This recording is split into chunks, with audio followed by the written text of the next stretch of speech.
We've already examined the letter, read through piles of documents. There's really only one we haven't given a once-over. The mansion. Of course, Zach may not be the kind to push, but that doesn't mean he agrees with everything that comes out of my mouth.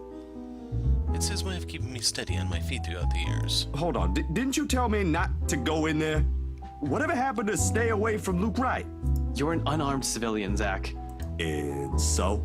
So, I want you to stay here and keep yourself safe. I probably won't take too long, but I don't know what might happen. I'm not even sure if I'll find something in there.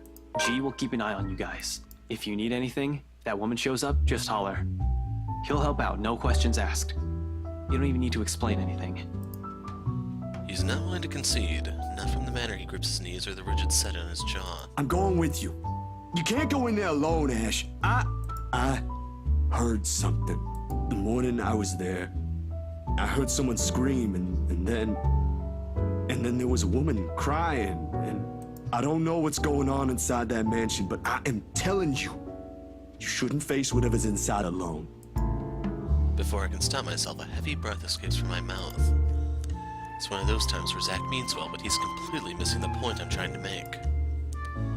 When things take a turn for this, when he gets in a mood like this, he's almost as headstrong as Isabella. How and where do I even start? I think this one. I'd feel better if I don't have to worry about you. There are only two ways this will end. I agree with him and take him with me, or I agree with him and drop the idea altogether. Neither appeals more than the other, especially when we're all desperate for answers and a way out. If all it'll take is a little more honesty to make him drop this harebrained idea, so be it. Look, man. Bro. Z-Man. Zach. Zachary, listen. I know you only want to help. Like hell! This ain't just about helping, Ashton! You're throwing yourself in the thick of it, on your own! Was your fall last night really that bad? Did you hit your head hard? I honestly can't tell if you've gone stupid or just plain suicidal. A little bit of category A, a little bit of category B. My head's okay, Zach. But it won't stay that way if we don't do anything about this. Someone has to.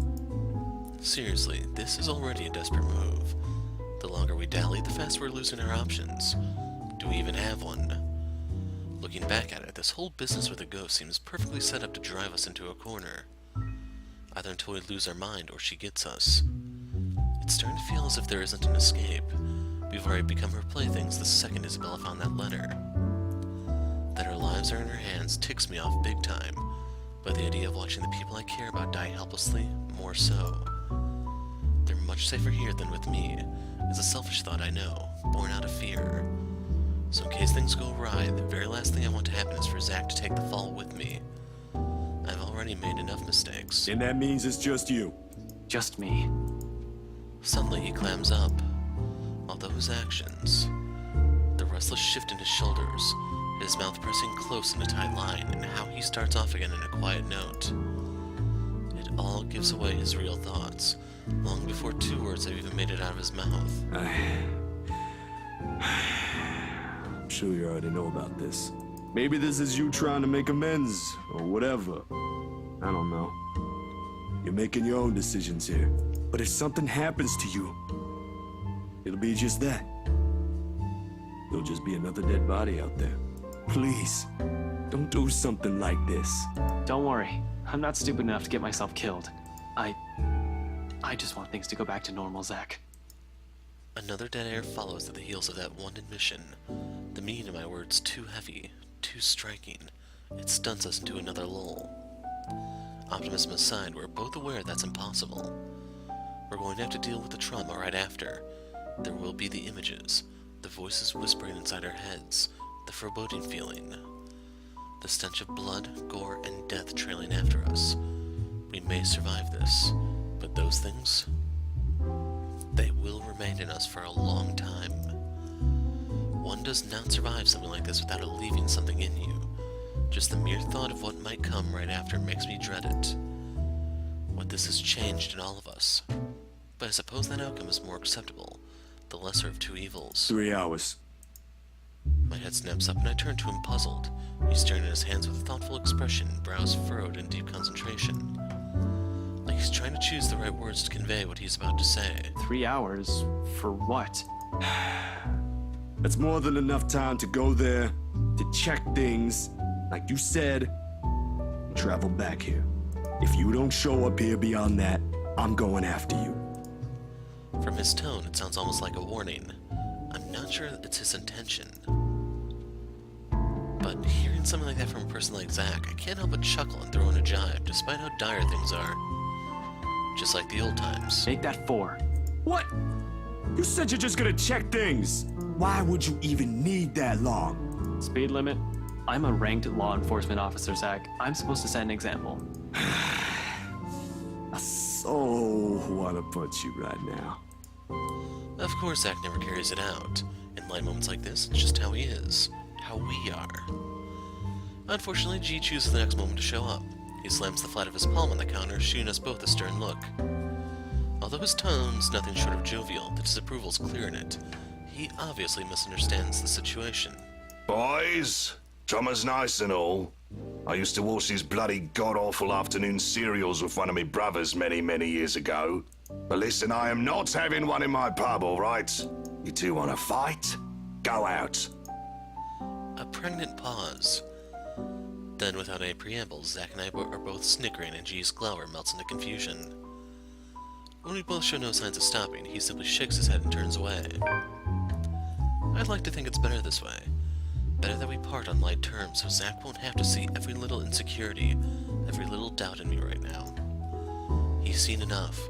The last thing I want him to glimpse is another display of weakness. Not when he still stares at me with the same unerring confidence in his eyes.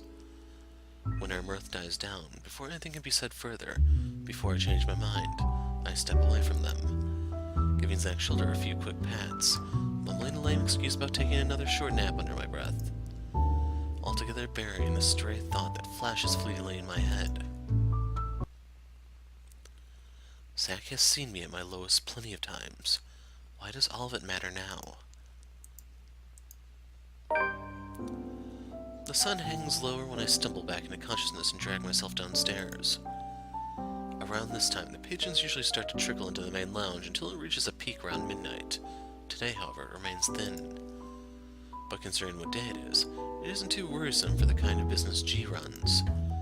He's always complained about the lack of a decent crowd on a weak start, although he doesn't really begrudge his customers for it. No one wants to start the week with a bad case of a hangover, after all, even him.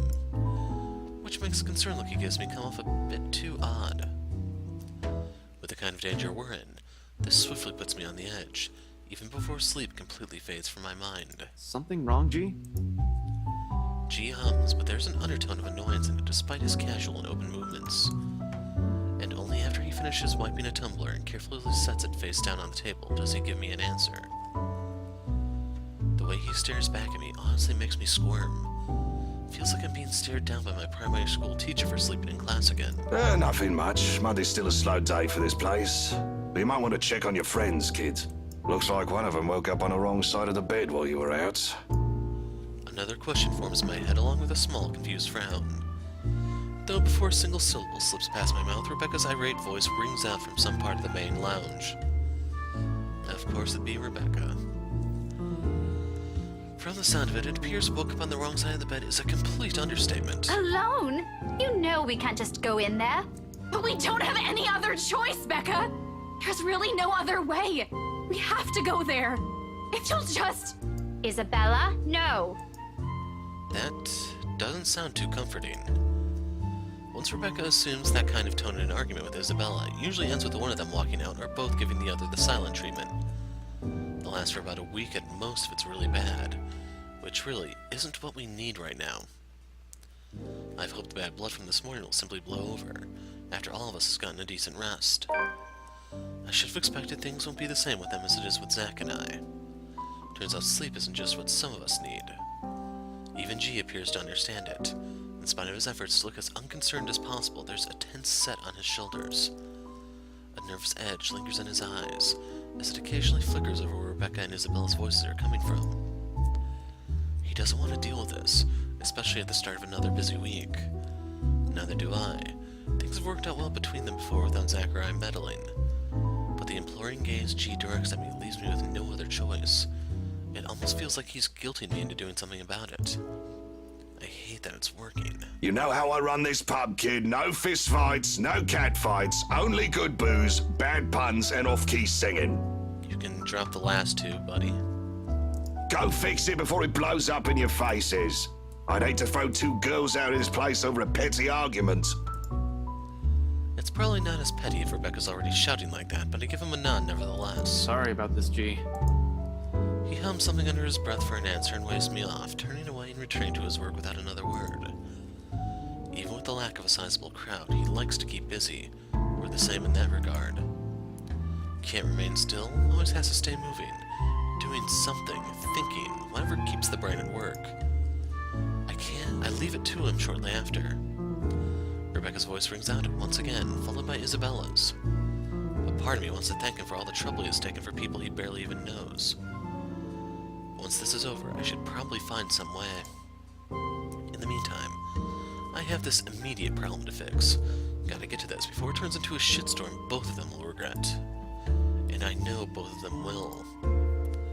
For all of Isabella's complaints about Rebecca's bossy attitude, or how annoying Rebecca sometimes finds the other's childlike demeanor, it's a friendship they both cherish in their own way.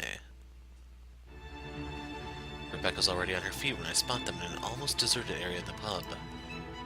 I'm willing to bet my entire life savings that people are staying away only because of the brewing storm. Rebecca can have quite the mood when she's crossed. I can't speak for Isabella. I rarely ever see her seething, but from what I've heard, it can be very unpleasant. The way she's glaring up at the redhead from her seat, regardless of how much the other woman towers over her right now, already says everything. Empty plates have been left neatly piled on one corner of the table they occupy, a conversation that turns sour sometime after a late lunch then. Good thing they're already done and nothing's left to be spilled. Because in the next moment, before I can approach and intervene, Rebecca slams her palm on the table. It sends the silverware clinking sharply against the surface. Isabella flinches momentarily, we both do, though she shows no sign of indication of surrendering in the face of Rebecca's temper. Everything escalates from there. You've already gotten us in enough trouble because of this letter ghost everything. You're blaming me again. And you can't expect everyone to fix your mess. You keep on putting the blame on me, but you're the one who didn't listen. All of you! If you just listened in the first place, maybe this wouldn't have happened. But you're too busy acting like you know what's best for everyone, when in fact you're the one who's being selfish. I'm the one who's selfish. Yet you're still going to do what you want anyway, even if the people around you are already beside themselves with worry. This is how you've always acted since we met, and I'm tired of it. Sometimes I wish you never even came here, because all you've given us is a headache. You know why I had to come here. My dad. Your dad has nothing to do with this.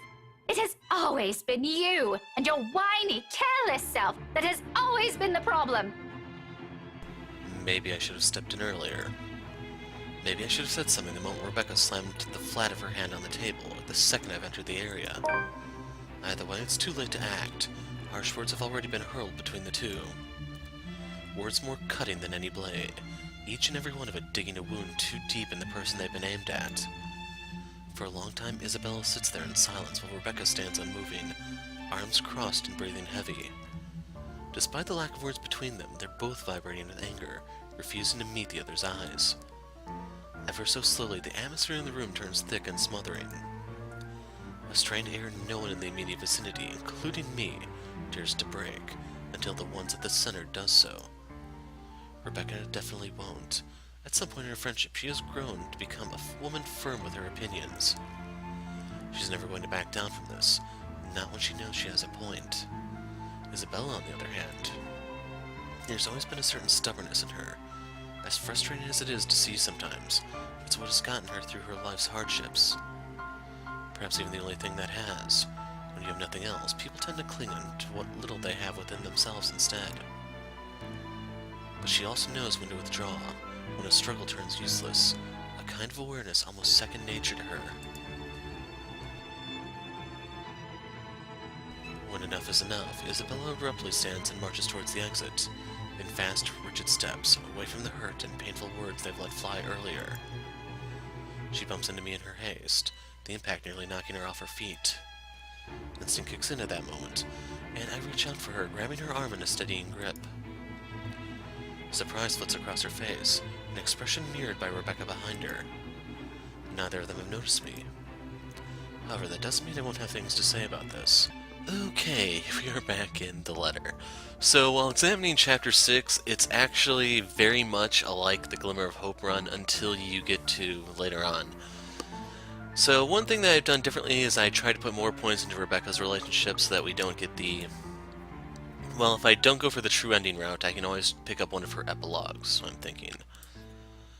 So last time we sided with Isabella, I don't know if you actually have to side with her for the true ending, but this time I'm going to side with Rebecca, and if it worst comes to worst, I'll just reload from here and go back with Isabella. You okay? Let go, Ashton. Rebecca has a point, though. I know, Ash. Surreal. Wow. Okay, so if I chose a little bit differently in Rebecca's walkthrough, I could actually get the romance ending while I was here. I just thought we'd find something in there. That if I go back, we'll get the answers we need. I found the letter there, so maybe, right? It's not that I don't agree with her. Hell, I'm considering the same thing. It's the only lead we have, after all. But Rebecca also has a point I'll always agree with, no matter how desperate I am. It's not going to be a simple walk in the park. Who knows what we might find in there? If she comes with me, I won't be able to guarantee her safety. She'll be in even greater danger. Hence, alone. Exactly as I've told Zach. If there's a need to go back to that accursed place, I'm doing it on my own. Whether or not the rest of them agree with the plan is inconsequential. Their well-being is my top priority, and I'm not just about to drag them in there with me. So I tell her as much, despite the determination and desperation in her eyes. Anything to keep her safe. Forget it, Belle. You're not going back to that mansion. But Ash, what about... This isn't up for debate. Do you really think they'll just let you in? Do you really think they'll give a damn if you walk in there carrying that stupid letter of all things? No, but there has to be something we can tell them. Look, I really can't let you do that, Belle.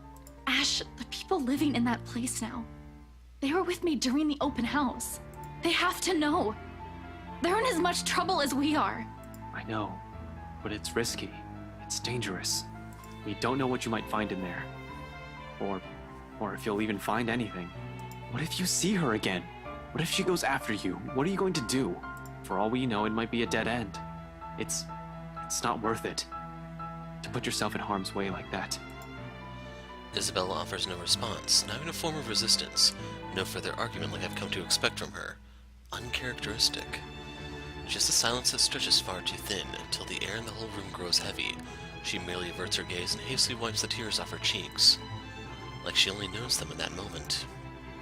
Then, without another word or even meeting my eyes again, she gently brushes away my hand and runs off, leaving an awkward hush in her wake. Rebecca soon slumps on the chair Isabella has left, gingerly reaching up to press the bridge of her nose and breathing out a ragged exhale. Arguments like this always drain both her patience and energy, usually more than her rowdy students do, despite being no stranger to it. In the quietness of the room, I find myself drifting towards her and taking the empty seat next to her. Shortly, she leans her shoulders to mine like she used to all those years ago. Back when all that mattered to us were grades and what kind of trouble we'll get into in the next weekend. No curse, no letter, no ghosts. Just us and whenever our imagination will take us. How are you holding up? Barely, but I'll be fine. It's probably just this curse thing getting to me. That bad, huh? Excuse me, you're stuck in this nightmare too. And then there's Isabella just being frustrating. You don't mean that. She makes a face, having been caught in her lie before allowing a small smile to replace it. Yeah, you're right. I don't. She might act like that, but in the end, she's still my best friend. That's because you chased all the other ones off, Rebecca. I should probably apologize later. Your fights never did last long. They're always so petty these days. I just can't wait for this whole thing to be over. That way we can go back to how everything used to be. You know that's impossible. A truth. And we both falter into silence in the face of it. Her mouth opens briefly, and I assume she's about to argue her opinion about it. Maybe say something contrary to it. But eventually, she simply nods, breathes out, and relaxes her rigid posture, a rare occurrence when she almost always has something on her mind. Seeing it, a smile spreads across my face, knowing and perhaps a little pleased. It's one thing to know of change. Watching it play out in front of me is an entirely different matter. In that one exchange, I've caught a short, clear glimpse of what has shifted, of what's inevitable. So much has changed throughout the years. We will never be the same person we once were. And perhaps it's for the better. Rebecca notices soon enough, like she always did. Whatever she sees in my face startles her, causing her to jerk away. Why are you staring at me like that? Nothing. Don't mind me. I know that look, Ashton Frey. That's definitely not a nothing. You wouldn't be wearing that expression if you didn't have something on your mind. Really? It's nothing. It's just that when we were kids, you weren't really the kind of person who spoke her mind. Someone else always had to stand up for you. You've changed a lot, Becca. What did you expect? It's been... What I'm trying to say is, I think I like this version of you more. What did you expect? It's been, what, 17, 18 years? What I'm trying to say is, I think I like this version of you more. A beat. Except when you're mad, and you're yelling, and you're glaring daggers at everyone. Which coincidentally is all the time. You're pretty scary, you know. Well, don't say that so casually. Also, if you're just going to complain, we might as well just end this talk right now. See what I mean? Even Z-Man's scared of you. I'd bet my entire salary on it. So now you know how the true ending goes. We unleash Rebecca on the ghost. She swats at my arm, the gesture line familiar. Causes us both to burst into peals of laughter afterwards. When was the last time we shared something like this? I can't even remember. It's nice, though. To have another conversation like this, to sit side by side simply enjoying each other's company. I'm not very fond of looking back to the past. Most of it means having to remember unpleasant things for me, but sometimes, coiled around the bad, there are good ones. And Rebecca's there for most of it. Things may change, but her friendship is one thing I will hold dear. We may meet new people throughout our lives, but that doesn't mean I will care for her any less. Which makes this whole business with the letter even more important, even more urgent. Well, Rebecca's right. Isabella's reasoning also makes sense. Hell, I've been considering the same thing. It's the only lead we have after all. With what's at stake, I can't let this curse win, if such a thing even makes sense when dealing with the supernatural. Tonight, by any means, I need to go back to that accursed place. Alone, because who knows what we might find in there. Whether or not the rest of them agrees with the plan is inconsequential. Their well-being is my top priority, and I'm not just about to drag them in there with me. My apprehension must have been quite obvious in my face. In a sudden motion, Rebecca reaches out and taps my arm. Although she does it gently, it startles me. Nevertheless, and it's enough to put a worried look on her. For a moment she studies my face, eyes scrutinizing, searching. But before I can even avert my gaze, keep her from getting a read on me, she straightens, her worry abruptly fading into a look of disapproval. You have a plan in mind, don't you? It's a simple yes or no question. I can easily lie, yet her tone completely belies everything her words mean. I may as well tell her everything. When all is said and done, she's still one of the few people I trust. However, every vein in my body knows she'll be the first one to disagree, put her foot down and stop me. And once she does, who else will be left to fix this? Zach? Isabella? Her? I do understand her concerns, but there are times when they are misplaced. This complication isn't what I need at the moment. But what am I supposed to say? What is she expecting to hear from me? What answer will satisfy her? She certainly appears like she's hoping for more than a yes or a no, for an answer I can't give at the moment. What else then? So I'm just going to drop a save here. We're going to go for whichever one gives her more relationship points. So vague answer? Need to head off somewhere tonight. That works. A vague answer. It's all I can offer, and hopefully this will be enough. It's not an outright lie, but that, though, doesn't make me feel any less awful about this. It's worse when you know she's asking only because she's worried. Part of me wants to tell her, admit that Isabella's suggestion is exactly what I'm planning tonight. What good will it do, though? I've already told Zach. One person is enough. Hell, simply letting someone in on the plan makes me iffy. Broadening that circle and revealing too much would just cause another pointless concern. But someone has to be aware, at least of where I'm heading off to in case things don't pan out. expect the worst, even if I only intended to do a quick survey of the place. In my own words, risky. Rebecca doesn't need to know the kind of danger I might be throwing myself in tonight. She should prioritize herself and her own safety first before others. But it's never that easy with her, isn't it? Am I allowed to ask questions this time? You're asking one right now, aren't you? It's a serious question, Ashton. Yes or no? You can, but I can't promise I'll answer them. That's a nice way of saying no. You might as well just tell me to shut up. Good luck getting her to do that. You know I don't mean it like that. Is there something I can do at least? For an instant I hesitate, pausing, fumbling for an answer. It's more difficult with her because all this time she still looks to me as if I'm the same kid from years ago. Who she depended on when she has yet to find herself. Who she turned to for answers despite my lack of them. Makes me all the more afraid to fuck up this time. And in case I do, she's the last person I want to be with me. Gain her into trouble. Gain her killed is not how I want to repay the friendship she has so generously offered after all these years. My friends are not supposed to be the ones taking the repercussions of my mistakes. Those are of my own doing, of my own responsibility. A fear, a heavy weight on my shoulders they shouldn't be dragged into carrying. However, if there's one thing I can trust her with... Stay safe. Keep the others safe. Watch over them while I'm out there. Make sure no one does anything stupid. You're good with that kind of stuff. I'm a high school teacher, Ash. Not anyone's babysitter.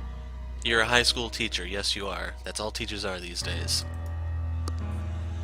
A grimace on her face, but I know she'll do it, even without me asking for it. She cares more than anyone, more than what her fiery temper expresses. And it eases something in me knowing the others will have someone like her here. Sure enough, after such a silence, she eventually nods.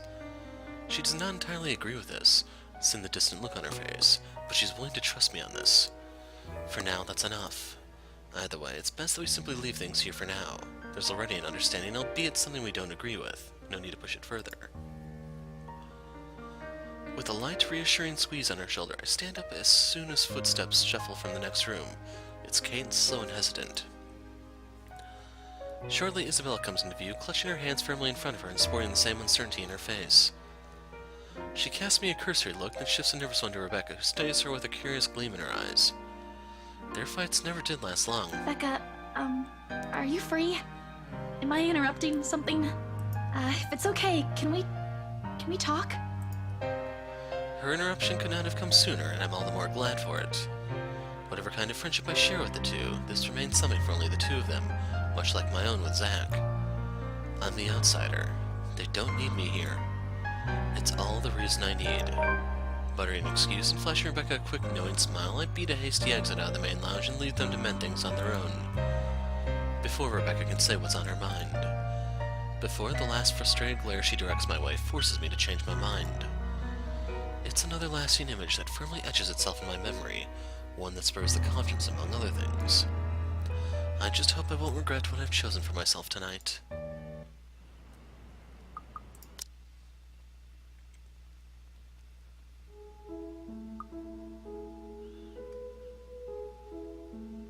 I've always truly loved you. Afterwards, there's relief, a weight suddenly being lifted from her shoulders after so long. She closes her eyes and lets out a breath. When she looks back at me, though, there's nothing but hope in them. Eyes that are searching for an answer. Facing the sincerity behind her words, I find myself gasping, scrambling for the words. Because as flattering as this is, it has never simply occurred to me that she'd ever hold affections like this for me. Even when we spent so many years alongside each other. Hell, we practically grew up together, and not once did it cross my mind. I do appreciate her presence in my life. I'm more than glad that she has stuck with me even through the toughest moments. Even during the times when she finds me difficult or aggravating. But to think there's more to it. Rebecca's a beautiful woman, alright. Anyone with a working eye can easily see that. Anyone will appreciate becoming the object of her affections. However, more than that, she's also a close, important friend to me. Rebecca, I draw in a breath, ragged, unsure. Uncertain how and which words to put together, afraid they will hurt or ruin this, whatever this friendship has become all of a sudden. Though before I can even string two phrases together, she closes the distance between us, grabs a fistful of my shirt and pulls me down. The next thing I know, her mouth is on mine, warm yet unyielding. just like the person who owns them, who presses herself against me, almost desperate, longing for that love she has held onto for so long.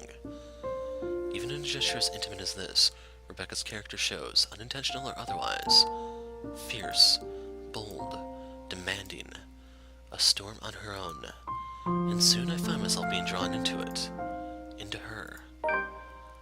Well overdue confession unlocked. There's nothing gentle about her kiss, far from it. It's urgent. It's frantic.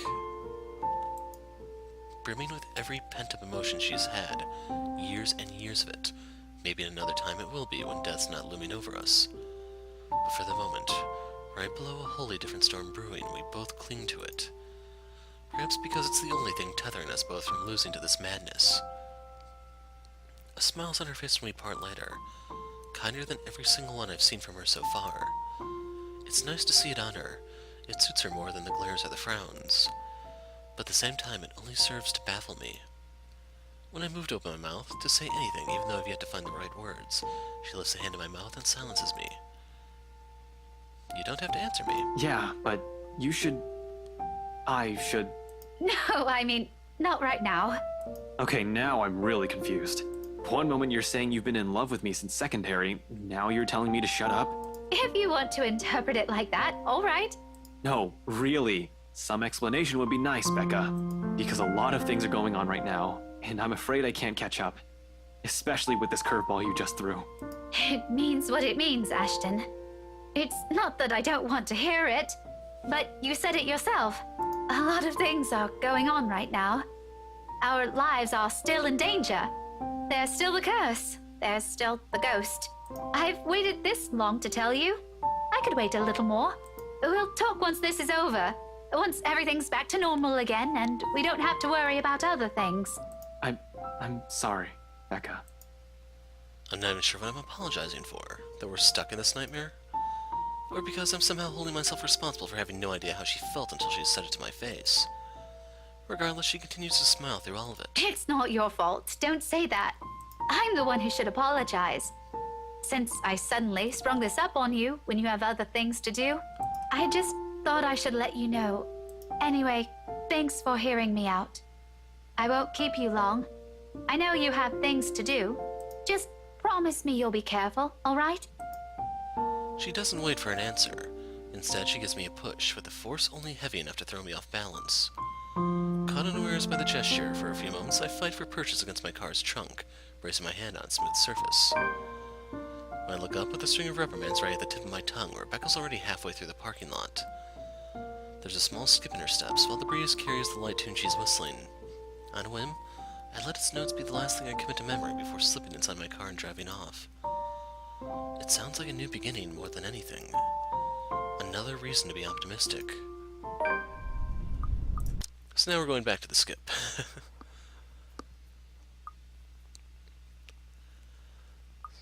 So for the most part, this is all stuff we've seen before, but here's where things are going to diverge from the whole Glimmer of Hope thing, when we find another innocent casualty of this curse. Ignoring the dread, gently I give the blazer a pull. Unexpectedly, her head lolls back, twisted, contorted, severed. It dangles from one side to the other before settling at an odd angle. Next thing I know, I'm staring at the hollow base of her neck, with only a thin layer of skin keeping her severed head to her body.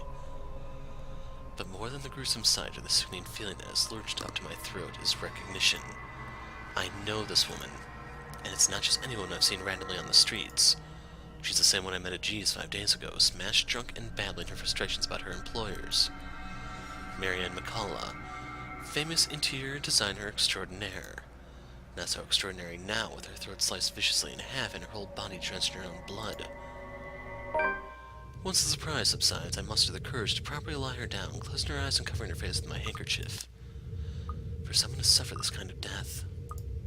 In the end, the only thing I'm able to do is avert my gaze and continue with my plans. In the end, your own incompetence will eventually lead to the deaths of everyone you care about. So, every once in a while there's a single line that we haven't encountered before.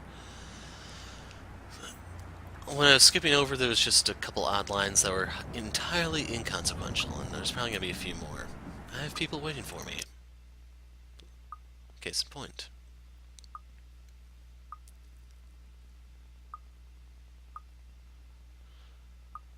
So there's Charlotte. Taser clipped my belts, next thing to go the moment I'm down. Next thing I know, a piece of cloth is closing around my neck. My attacker pulls tight.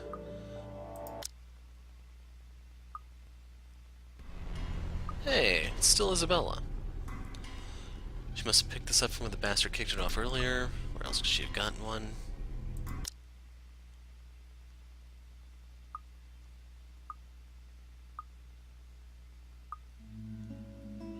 Quietly I brace myself for the truth underneath that gaze. What is wrong with you? Belle, If Zach didn't slip up, no one would have known where you went. Belle, one person knowing is enough. Any more than that, and You almost died.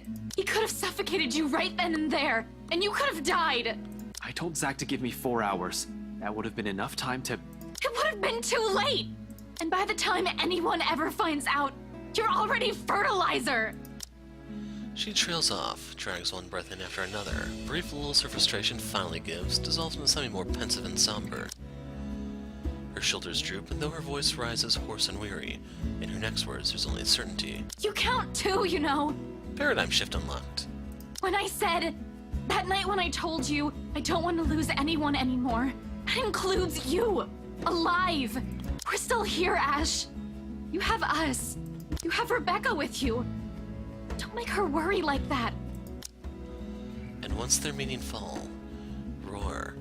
It does so not with the force of a dam breaking or a raging storm, but with the gentle, steady warmth of a hearth burning, an ember easing slowly, lightly, rising and giving until all that's left is a truth, an understanding. Not alone. Never alone. It lingers, even as we both drift back into silence and her words take root, because in the gratitude that swells after is another warmth blooming. Pleasant, welcoming, like finding home, like finding ourselves in the haze a squall has left, creating something fragile yet immutable in both of us. It's in her eyes, in the way she holds my gaze, unwavering, in the way she carries herself despite sitting amidst a place she fears. In the way she keeps herself from trembling and falling apart because fear is inconsequential when people she cares about are at risk. A change. She realizes that now, holds on to it. Another little thing. Another small thing from her that may go unnoticed and pass by quietly, but will eventually amount to a lot of other things. Despite myself, a small smile slips from my lips. Sometime between finding that letter and this moment, something has shifted in her. If this is the old Isabella, she'll be hysterical. Probably with a lot of things, and hiding behind people involved. She won't even dare march in her, let alone save anyone. I think it's supposed to be she won't even dare march in here, alone to save anyone. Who would have thought? Stop smiling like that, Ashton. I'm not done scolding you. Come on, you're not even that scary. Oh yeah? Let's see how tough you are after I tell Rebecca. Don't think I won't tell her. Oh, you are so dead when she finds out. Abruptly, she stands up and gives me a light push. Not enough force to hurt, though I do end up sitting on my backside, laughing, amusement brimming from me. Then she sticks out her tongue, blows a raspberry before quickly removing herself from the room. Some things simply won't ever change, I suppose. The banter, the small smiles, and the quiet little moments that roar. It is strength enough to keep me going as I pick myself up from the floor and follow after her. So I guess that scene plays out a little bit differently if you're not romantically linked to her. Even though that still wasn't really anything Why special. are you doing this? And now, keep in mind, since Hannah's dead, her voice is here. Just please. Don't you love me? Zach helps Isabella and Rebecca first, assisting them up and through the gap. The moment the ladies are in, I nod for him to go through. So this is different because Marianne's not here.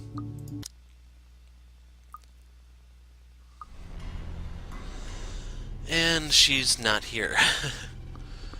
The handgun catches my eyes first, next to that smarmy smile on his face while he holds Zach, Rebecca, and Isabella at gunpoint. So of course, we'll drop a save here because we might be able to get something interesting. And we will beg and plead.